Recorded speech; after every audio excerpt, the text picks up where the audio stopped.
साल ये साल हुआ था तो हम तब भी यहाँ पे मौजूद थे और हम बार बार यहाँ पे चक्कर भी लगाते रहे। बहुत से लोग हमें जानते भी होंगे। और जब हम यहाँ पे आए तो हमने काफी ज्यादा तब्दीली देखी और खासतौर पे खुदावन के घरों को हमने जब दोबारा से उनको खूबसूरत देखा, हमारे दिल खुशी से भर गए,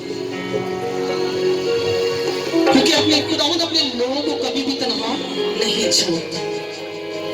और कोई ऐसी चीज नहीं है इस दुनिया में जो हमें खुदावंद की मोहब्बत से जुदा कर सके।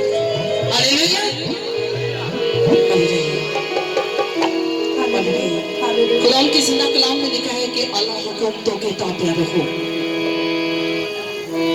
और बेशक हम सब अल्लाह हुक्म के ताबे हैं। और खुदावंद के कलाम में ये भी लिखा है कि मेरे कलाम से ना दाएं मुड़ना ना बाएं मुड़ना। हालेलुया।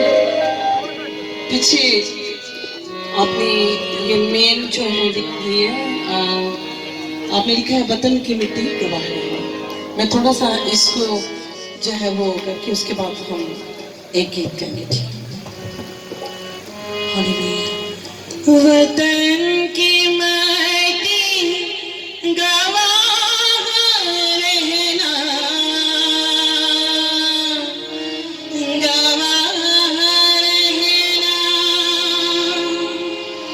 वतन की माटी गवाह